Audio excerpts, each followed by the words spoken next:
रघुनाथ महाविद्यालय में आज की इस मूर्ति स्थापना के कार्यक्रम में मंच पर उपस्थित उत्तराखंड के लोकप्रिय मुख्यमंत्री माननीय पुष्कर सिंह धामी जी,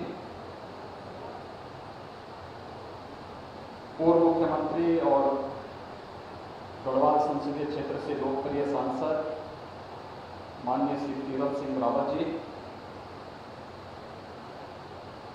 पूर्व मुख्यमंत्री माननीय श्री त्रिवेंद्र सिंह रावत जी, उत्तराखंड सरकार के माननीय मंत्री श्री सतपाल महाराज जी, उत्तराखंड सरकार के शिक्षा और स्वास्थ्य विभाग के मंत्री डॉक्टर धन सिंह रावत जी, यमकेश्वर से लोकप्रिय विधायक श्रीमती रेणु बिष्ट जी, जिला पंचायत के अध्यक्ष श्रीमती शांति देवी जी, पौड़ी से लोकप्रिय विधायक श्री राजकुमार जी,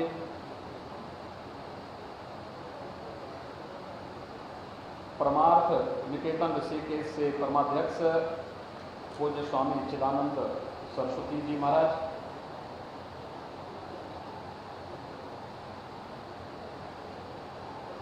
ओपन विश्वविद्यालय के कुलपति डॉक्टर OPS नेगी जी, उच्च शिक्षा के निदेशक डॉक्टर संदीप शर्मा जी,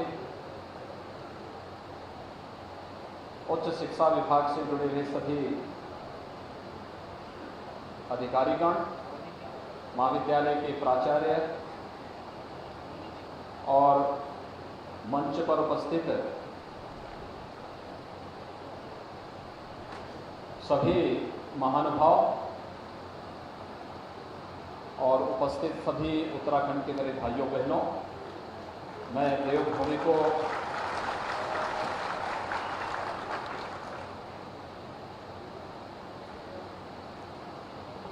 कोटि कोटि नमन करता हूं। आज बहुत पावन तिथि है, अक्षय तृतीया की तिथि है और मुझे यहाँ पर एक साथ कई कार्यक्रमों के साथ जोड़ने का अवसर प्राप्त हो रहा है। अभी हम लोगों ने यहाँ के मुख्यमंत्री जी के साथ पूर्व मुख्यमंत्री श्री त्रिवेंद्र सिंह रावत जी, श्री तीरथ सिंह रावत जी, यहाँ उत्तराखंड सरकार के जो हमारे माननीय मंत्री सतपाल महाराज जी, डॉक्टर धन सिंह रावत जी, यहाँ की लोकप्रिय विधायक, हमारे पौड़ी से विधायक और अन्य पदाधिकारियों और महाविद्यालय और शिक्षा विभाग के जुड़े हुए उच्च पदाधिकारियों के साथ में मूर्ति अनावरण का कार्यक्रम संपन्न किया है। ये मूर्ति पूज्य महंत अवैद्यनाथ जी महाराज की मूर्ति है, जिनकी प्रेरणा से यहाँ पर महाविद्यालय की स्थापना 1997-98 में संपन्न हो रहा था, कार्यक्रम आगे बढ़ा था। और आज मुझे बताते हुए प्रसन्नता है, मैं धन्यवाद दूंगा उत्तराखंड सरकार को, श्री पुष्कर सिंह धामी जी को, श्री त्रिवेंद्र सिंह रावत जी को, यहाँ के लोकप्रिय सांसद, यहाँ के लोकप्रिय विधायक और यहाँ के शिक्षा मंत्री तथा यहाँ के पर्यटन और संस्कृति मंत्री को कि उन्होंने यहाँ पर आज इस कार्यक्रम को संपन्न किया है कि पूज्य महंत अवैद्यनाथ जी महाराज की एक भव्य प्रतिमा की स्थापना यहाँ पर हो सके। यद्यपि महंत अवैद्यनाथ जी महाराज का जन्म इसी भूमि पर हुआ था, यही विकास खंड है और इसी विकास खंड में ग्राम कांडी में ही उनका जन्म हुआ था। लेकिन 1940 के बाद उनको कभी इस धरती पर वापस आने का अवसर नहीं प्राप्त हुआ। उनके मन में कभी कभी इच्छा होती थी, लेकिन किन्हीं कारणों से वो कार्यक्रम टल जाता था। लेकिन वह अक्सर पूछते थे मुझसे कि वहां पर शिक्षा की व्यवस्था कैसे चल रही है, कैसे वहां के बच्चे पढ़ने जाते हैं, क्योंकि उनकी प्रारंभिक शिक्षा ग्राम ठांगर में हुई थी। उसके बाद वो पढ़ने के लिए चमकोट ठाल चले गए, लेकिन माँ बाप और परिवार के सभी सदस्यों के असामयिक निधन के कारण बहुत छोटी उम्र में ही उनको घर छोड़ करके जाना पड़ा। लेकिन एक लंबे समय तक पूरे देश का भ्रमण करते करते, स्वाध्याय करते करते अंततः वह गोरखपुर में उस समय के गोरक्ष पीठाधीश्वर महंत दिग्विजय नाथ जी महाराज के संपर्क में आए और बाद में उन्होंने महंत दिग्विजय नाथ जी का शिष्यत्व ग्रहण किया और वहां से उन्होंने उसे अपना कर्म क्षेत्र गोरखपुर को बना करके वहां पर धर्म के प्रचार का, अध्यात्म के प्रचार का, शिक्षा, स्वास्थ्य और लोक कल्याण के उस अभियान के साथ में जुड़े। पूरे देश के अंदर उनका भ्रमण होता था और उनकी इच्छा होती थी और इसीलिए उन्होंने मुझे 1996-97 में पूछा, कहा कि वहाँ के बच्चे पढ़ाई कैसे करते हैं।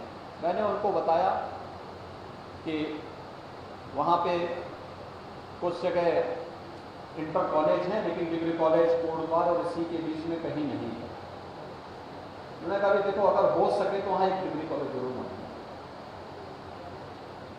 और संजोग से उस समय यहाँ की कुछ लोगों की एक समिति मेरे पूज्य पिता के साथ उन्होंने संपर्क किया कि हम लोग एक डिग्री कॉलेज बनाना चाहते हैं। तो मैंने कहा जमीन कौन दे रहा है? उन्होंने कहा वहाँ पे जमीन हम लोगों ने ले ली है, तय कर ले, उस जमीन को आप ले लीजिए, हम आपको जमीन दे रहे हैं, आप उस जमीन पे वो जो भी करना है करवा लीजिए। और फिर इस प्रक्रिया को हम लोगों ने 1996-97 में प्रारंभ किया। प्रारंभ में केवल यहाँ पर कुछ क्लासेस प्रारंभ हुई, लेकिन बाद में मैंने उनसे कहा, मैंने परमानेंट मान्यता लेने की व्यवस्था कर दी।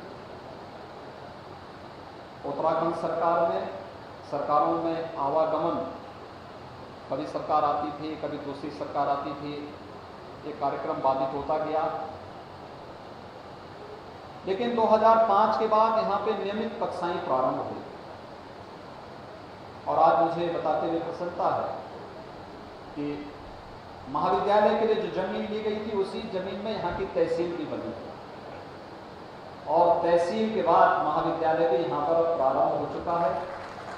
राजकीय महाविद्यालय के रूप में उत्तराखंड सरकार ने उसे मान्यता दी। पूरी जमीन, पूरी प्रॉपर्टी जो भी महाविद्यालय की थी उत्तराखंड सरकार के पास है। उत्तराखंड सरकार उसको संचालित कर रही है और मैं धन्यवाद दूंगा श्री धामी जी को, डॉक्टर धन सिंह रावत जी को। आज उन्होंने यहाँ पर न केवल मानविकी से BA की कक्षाएं जो चलती हैं उसके लिए, बल्कि साइंस के लिए भी यहाँ पर आज उन्होंने यहाँ पर घोषणा की है। और मैं विश्वास करूँगा कि अगले सत्र से, जब नया सत्र यहाँ पर अगली बार प्रारंभ होगा, तो उसमें यहाँ पर साइंस की कक्षाएं भी इस क्षेत्र के बच्चों को यहीं पर पढ़ने का अवसर यहाँ पर प्राप्त हो जाएगा। आज पूज्य महंत वैद्यनाथ जी महाराज की मूर्ति का यहाँ पर स्थापना का कार्यक्रम संपन्न हुआ है। मेरे लिए ये व्यक्तिगत रूप से गौरव की बात है कि मैं अपने पूज्य गुरु को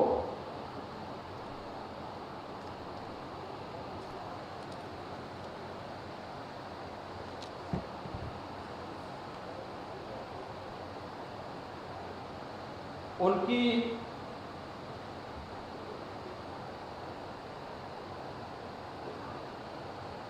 जन्मभूमि पर मैं सम्मान दे पा रहा हूं और मुझे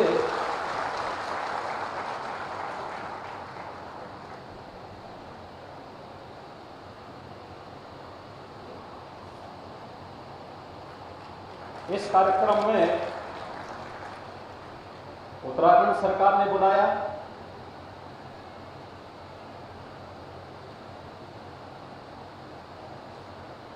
मैं इसके लिए उत्तराखंड सरकार के माननीय मुख्यमंत्री को और उच्च शिक्षा मंत्री को हृदय से धन्यवाद दूंगा।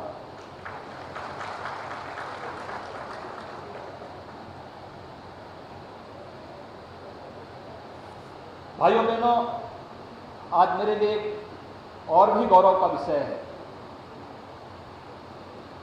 कि यहाँ पर मुझे अपने स्कूली गुरुओं का भी सम्मान करने का सौभाग्य प्राप्त हुआ। मैंने पहली से 9वीं क्लास तक यहाँ पे पढ़ा था, थांगर में, चमकोट थाल में। 9वीं क्लास के बाद मैं अपने पिताजी के साथ चला गया था और मुझे आज इस बात का दुख है कि बहुत सारे ऐसे हमारे उस समय के गुरुजन जो आज नहीं हैं, लेकिन 6 हमारे गुरुजनों को श्री राजेंद्र सिंह रावत जी,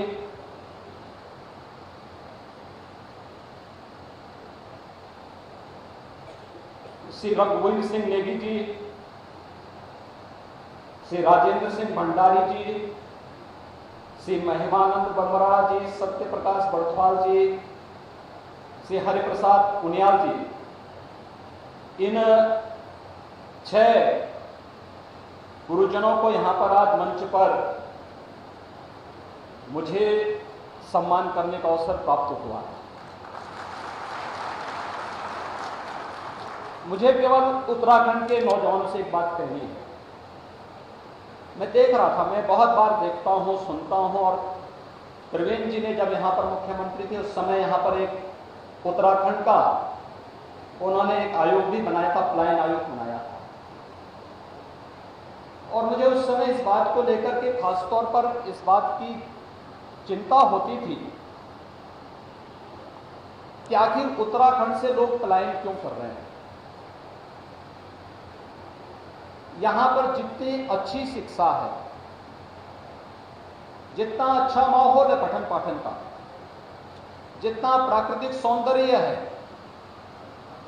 और जितनी संभावनाएं हैं, उन संभावनाओं को हमें आगे बढ़ाना होगा।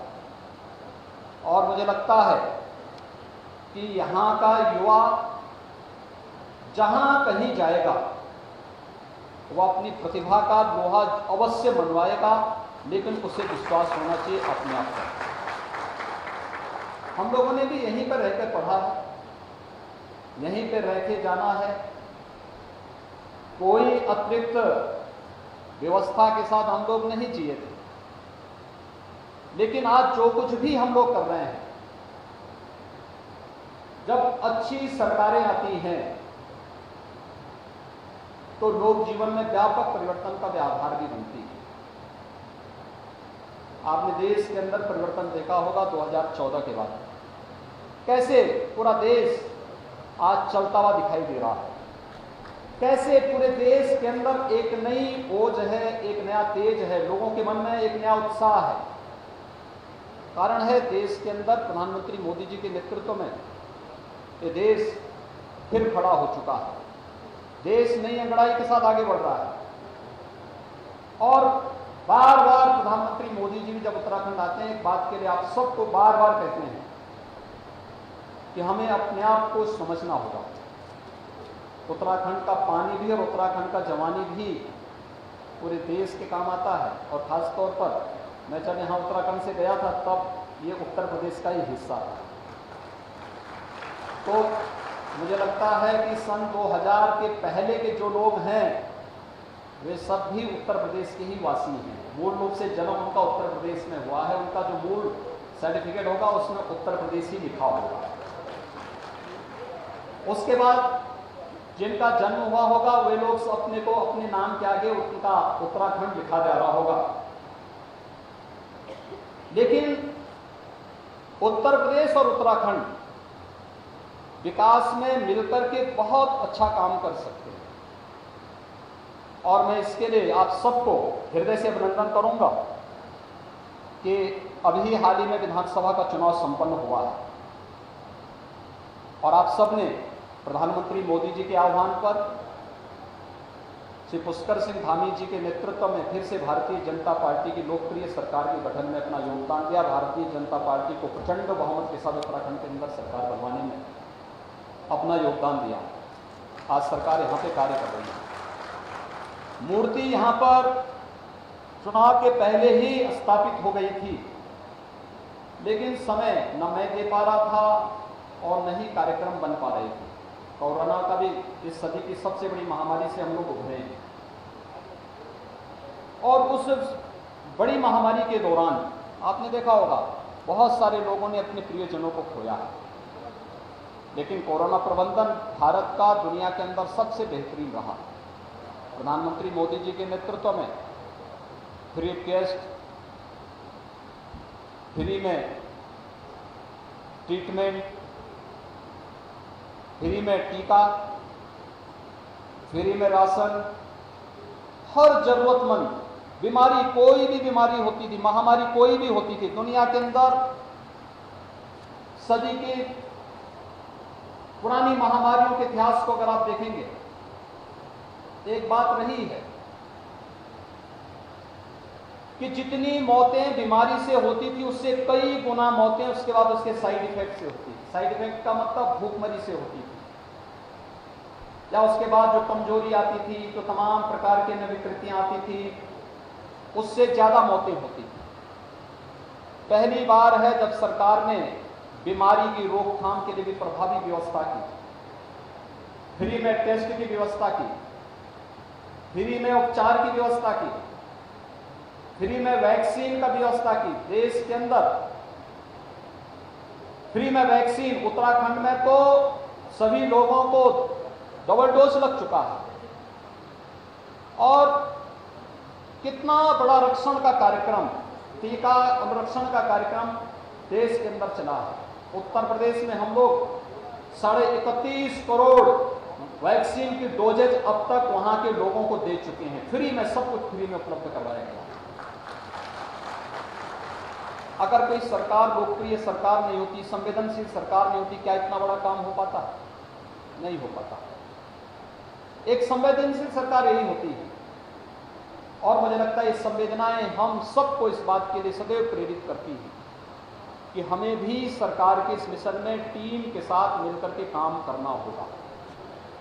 प्लान को बचाना पड़ेगा। उत्तराखंड को अगर बचाना है, केवल उत्तराखंड को बचाने की समस्या नहीं है, यह देश को बचाने की समस्या है। देश की उत्तरी सीमा से लगा हुआ क्षेत्र और उसकी सुरक्षा की दृष्टि से भी हमें प्लान को रोकना होगा। बहुत संभावनाएं हैं उत्तराखंड में। मैं भी मुख्यमंत्री से चर्चा कर रहा था, मैं यमकेश्वर गया था और कई वर्षों के बाद मुझे यमकेश्वर में दर्शन करने का अभी सौभाग्य प्राप्त हुआ। मैं देख रहा था वहां पर हम लोग बचपन में जाते थे और इसी महीने जब हम लोग जाते थे तो यमकेश्वर में वहां पे हम लोगों को नदी में नहाने का अवसर मिलता था। पूरा वहां पे इतना ज्यादा पानी होता था कि हम लोग वहां पे डुबकी लगाते थे, लेकिन आज वहां पानी नहीं, मुश्किल से पानी, बहुत हल्का हल्का पानी वहां पर दिखाई दे रहा है। आज यहां पे सभी गधेरे सूख चुके हैं। वृक्षारोपण करना होगा। जल संरक्षण के लिए प्रधानमंत्री जी के मिशन के साथ जुड़ना होगा। उत्तराखंड को बचाना है तो प्राकृतिक सौंदर्य आपके पास है, देव मंदिर है, स्पिरिचुअल टूरिज्म के साथ साथ इको टूरिज्म का बहुत बड़ा केंद्र बन सकता है। लाखों नौजवानों को यहां इसके माध्यम से नौकरी और रोजगार उपलब्ध हो सकता है और उस अभियान के साथ हमें जुड़ना होगा। आज आपने देखा होगा यहाँ के लोकप्रिय मुख्यमंत्री बोल रहे थे कि अयोध्या और काशी में उनको जाने का अवसर प्राप्त हुआ। काशी में कितना संकरा, वाराणसी में भगवान बाबा विश्वनाथ मंदिर में जाने का कितना संकरा रास्ता था, 5 फुट का रास्ता था। प्रधानमंत्री मोदी जी के विजन को सरकार ने लागू किया। आज वहां पे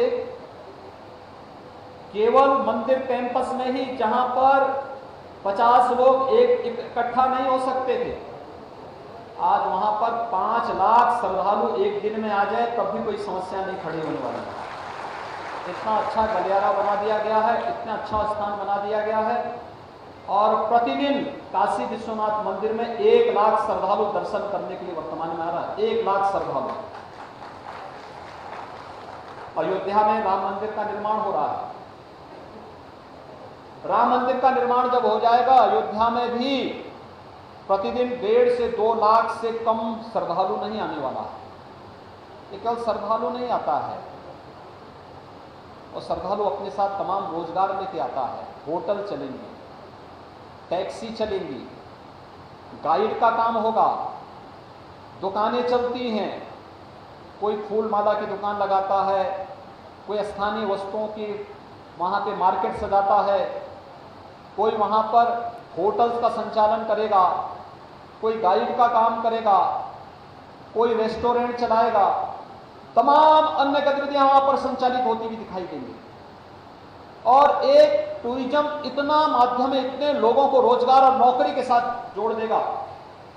उत्तराखंड की जितनी आबादी है उससे ज्यादा यहाँ पर टूरिज्म की संभावनाओं को विकसित करके पूरे उत्तराखंड के साथ साथ देश के लिए बहुत कुछ हम यहाँ के माध्यम से कर सकते हैं। इसीलिए प्रधानमंत्री जी ने कहा कि अगली सदी हमें उत्तराखंड की सदी के रूप में बनाना चाहिए, और उत्तराखंड को सदी के रूप में स्थापित करने के लिए हमें सबसे पहले पलायन को रोकना होगा, और पलायन को रोकने के लिए हमें अपने स्कूलों में जाने की आदत डालनी पड़ेगी। मैं यहाँ पे देखता हूँ बच्चियाँ ज़्यादा स्कूल जाती हैं, बच्चे कम जाते हैं।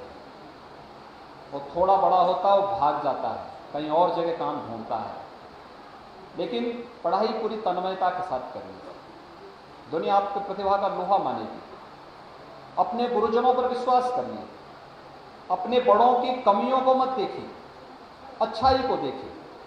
हम जो कुछ भी हैं, मैं सच कह सकता हूं कि पूज्य अपने माँ बाप के संस्कार, पूज्य गुरुजनों ने जो शिक्षा दी, जो संस्कार दिए, और जो कुछ भी हम लोगों ने इसके बाद शिक्षा पूरी हुई, तो दीक्षा मुझे गोरखपुर में पूज्य महंत अविद्यनाथ जी से प्राप्त हो गई।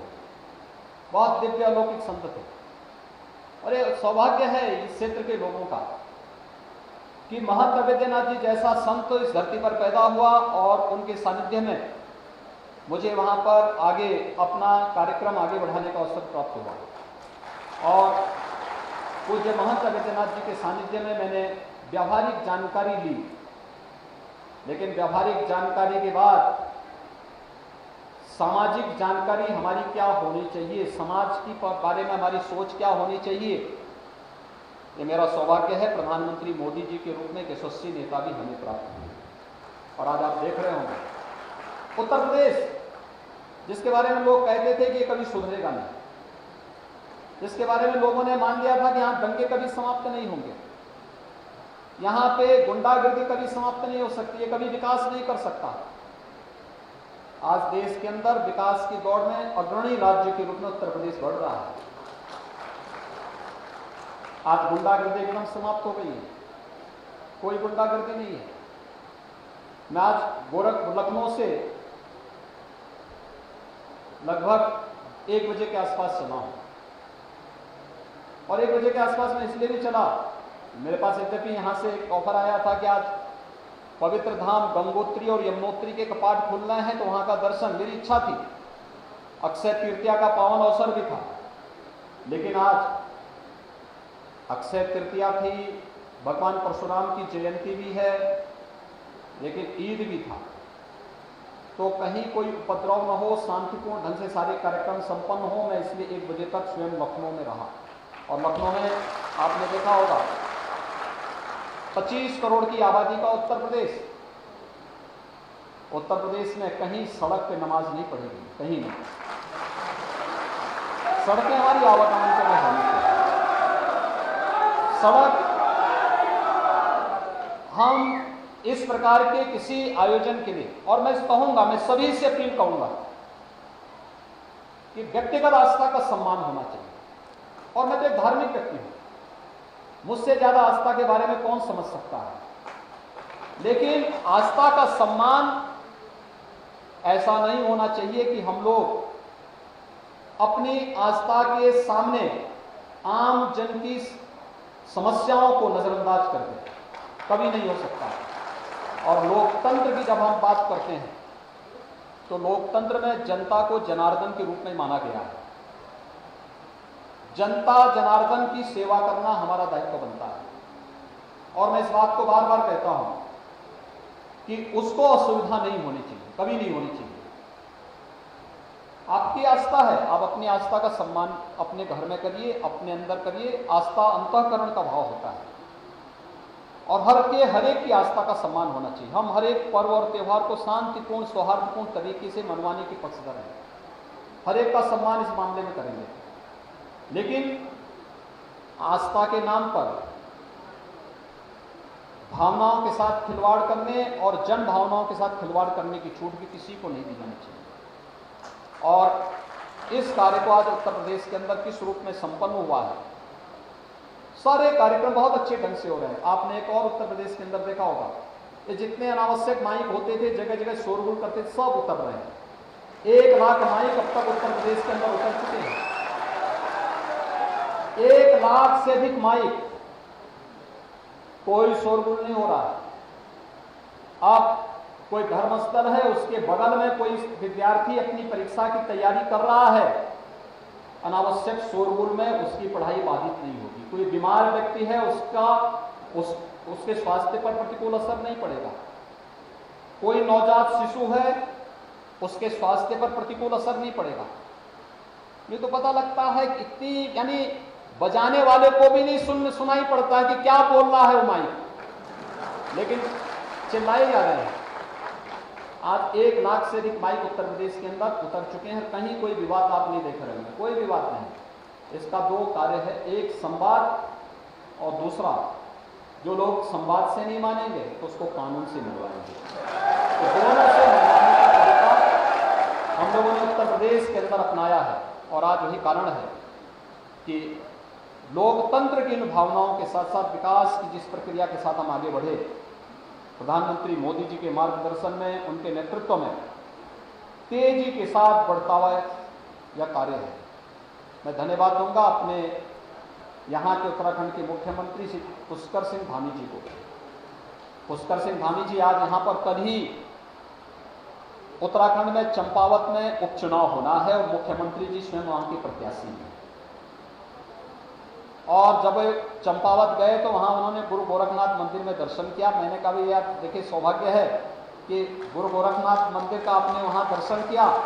आज यहाँ पे महायोगी गुरु गोरखनाथ महाविद्यालय, राजकीय महाविद्यालय में महंत विद्यानाथ जी महाराज जिनकी प्रेरणा से यह महाविद्यालय यहाँ पर स्थापित हुआ।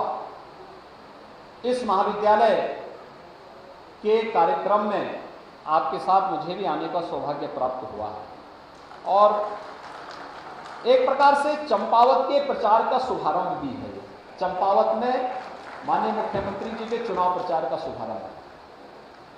ये संदेश वहां तक जाएगा कैसे 21 वर्षों से जकड़ी हुई समस्या का समाधान हुआ। लोग उसको ठेलते थे, एक दूसरे के ऊपर टालने का प्रयास करते थे।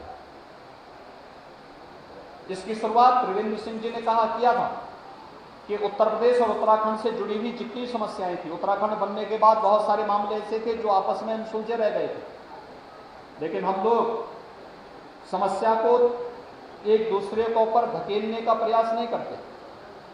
समस्या की जड़ में जाते हैं और फिर उसको जड़ मूल से निकाल करके समस्या का समाधान भी करते हैं। और आज मुझे प्रसन्नता है उत्तर प्रदेश और उत्तराखंड की सारी समस्याओं का समाधान अंतिम चरण में चल रहा है। अभी परसों हम लोग हरिद्वार में भी एक बड़ा कार्यक्रम करेंगे जिसमें उत्तराखंड उत्तर प्रदेश और उत्तराखंड से जुड़ी हुई एक बड़ी समस्या थी। वहां पे एक पर्यटन विभाग का बड़ा होटल था, उत्तर प्रदेश सरकार चलाता था, उत्तराखंड सरकार कहती थी कि ये हमारा है। मामला सुप्रीम कोर्ट तक पहुंच गया। तो त्रिवेंद्र सिंह जी आए, कहा क्या किया जा सकता है। मैंने कहा भी वहां भी भारतीय जनता पार्टी की सरकार, प्रदेश में भी भारतीय जनता पार्टी की सरकार, आप बताइए क्या चाहते हैं। उन्होंने कहा कि क्या ये होटल हमें मिल सकता है। मैंने कहा भी उत्तराखंड में है तो उत्तराखंड को देने में मुझे कोई आपत्ति नहीं है, लेकिन एक बार हम लोग विभाग के साथ बैठ लेते हैं। खैर नौकरशाही की जैसी आदत होती है, हर एक मामले को टालने की होती है। उन्होंने कहा साहब इतने वर्षों से नहीं समाधान हो पाए तो हम क्यों इसको समाधान कर दें। तो मैंने कहा भी हम लोग टालने के लिए नहीं आए, हम तो समाधान करने के लिए आए और अभी समाधान होना है। तो उनके सामने कोई वो था नहीं। तो मैंने त्रिवेंद्र जी से कहा, मैंने कहा त्रिवेंद्र जी एक काम करो, उसके बगल में एक लैंड दे दो और मैं उत्तर प्रदेश के लिए एक नया पर्यटन आवास गृह वहां बना लेता हूं और इसको अलकनंदा जो होटल है ये उत्तराखंड सरकार को हम इसके बाद सौंप देंगे। उत्तर प्रदेश वासियों के लिए हम एक अच्छा बड़ा आवास वहां पर पर्यटन आवास गृह होटल के रूप में बनवा देंगे। उत्तर प्रदेश के वासी आएंगे, वहां आराम से ठहरेंगे, कोई समस्या नहीं होगी। और मैं धन्यवाद दूंगा कि उन्होंने उस समय हमें भूमि दी। आज वहां पर वो बनकर के भव्य भवन बनकर के तैयार हो चुका है। वो इतना भव्य भवन बन चुका है कि अगर पुष्कर सिंह जी उसको देखेंगे कहेंगे कि अब हम इसी को ले लेते हैं। और मैं इस बात के लिए भी धन्यवाद दूंगा कि उत्तर प्रदेश के लिए बद्रीनाथ धाम में भी हमें एक पर्यटन आवास गृह मिला है। तो उत्तराखंड में जो एक हमें एक के बदले हमें 2 जगह मिल गए। निर्माण के लिए पैसा हमने उत्तर प्रदेश से दिया है, वो कार्य अलग से वहां पर संपन्न हो रहा है। लेकिन हमने कहा जितनी समस्याएं हैं इन सभी समस्याओं का हम समाधान करेंगे। होता क्या, 2 राज्यों के आपसी झगड़े में इन सभी जमीनों पर भूमाफिया काबिज होते हैं और भूमाफिया उसकी आड़ में फिर उसका दोहन करता है। उत्तर प्रदेश में तो हमने माफियाओं की कमर तोड़ दी है, अब वहां पर वो सीधे खड़े नहीं हो सकते। और इसलिए हमने कहा कि अब ये जो समस्याएं, इन समस्याओं का भी समाधान हम लोग करेंगे। भाइयों बहनों, मुझे आज यहां करके बहुत प्रसन्नता की अनुभूति हुई है और खासतौर पर इस बात के लिए कि मुझे अपने आध्यात्मिक गुरु की मूर्ति के अनावरण के कार्यक्रम को भी यहां पर करने का सौभाग्य प्राप्त हुआ है और अपने स्कूली गुरुओं के भी दर्शन करने का सौभाग्य प्राप्त हुआ है। मुझे लगता है कि आप में से ज्यादातर लोगों का दर्शन में लगभग 30-35 वर्षों के बाद कर पा रहा हूं। इतने वर्षों तक नहीं मुझे कभी मुलाकात को, ना मुझे अवसर मिल पाया, ना उन लोगों को अवसर मिल पाया और कभी नहीं अवसर प्राप्त हो पाया कि मैं फिर कभी उनसे मिल सकूं, आ सकूं, या कभी ऐसा अवसर नहीं मिल पाया। मैं एक बार आया था जब चुनाव प्रचार में आया था और उस समय चुनाव प्रचार के दौरान इलेक्शन थे तो स्कूल कॉलेजेस सब बंद हो गए थे। लेकिन आज ये मेरा सौभाग्य है कि मुझे यहाँ आने का सौभाग्य प्राप्त हुआ है, आप सबका भी दर्शन करने का सौभाग्य प्राप्त हुआ है। चुनाव के दौरान आप लोगों ने प्रधानमंत्री मोदी जी के नेतृत्व में यहाँ पर श्री पुष्कर सिंह धामी जी और उनके नेतृत्व में भारतीय जनता पार्टी की सरकार बनाने में योगदान दिया और उसी का प्रतिफल है कि मुझे आने का सौभाग्य प्राप्त हुआ है। अगर सोचे कोई विरोधी सरकार बनी होती तो हम लोग फिर कहाँ आ पाते थे यहाँ पे। रेणु मिश्र जी अगर यहाँ के विधायक नहीं बनी होती, पुष्कर सिंह जी यहाँ के मुख्यमंत्री नहीं बने होते, भारतीय जनता पार्टी की सरकार नहीं बनी होती, तो कभी भी मुझे फिर अवसर ही नहीं मिल पाता फिर, क्योंकि फिर तो राज्यों के आपसी द्वंद्व चलते हैं, बहुत सारे ऐसे विवाद होते हैं, इतना समय न मुख्यमंत्री जी के पास होता न मेरे पास होता, हर व्यक्ति अपनी व्यस्तता में रहता है। और आज सतपाल महाराज जी भी हैं। जब पूज्य महंत अवैधनाथ जी महाराज मुझे मिलते थे, कहते थे सतपाल महाराज से कभी मिले, तो मैं उनसे कहता था, सतपाल महाराज जी उस समय कांग्रेस में थे, तो मैंने कहा कैसे जानते हैं सतपाल महाराज को?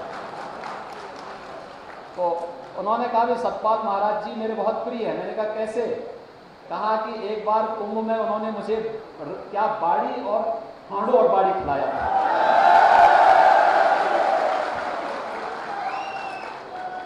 वे अक्सर इस बात को कहते थे।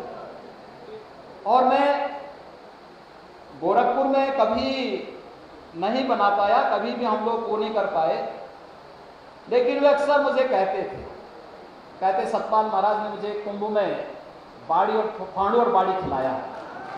तो मैं अब देखिए 1940 में वो यहां से चले गए थे, 1936 में चले गए थे, लेकिन 1940 में अंतिम बार आए थे और मैंने उनसे दीक्षा ली 1993-94 में।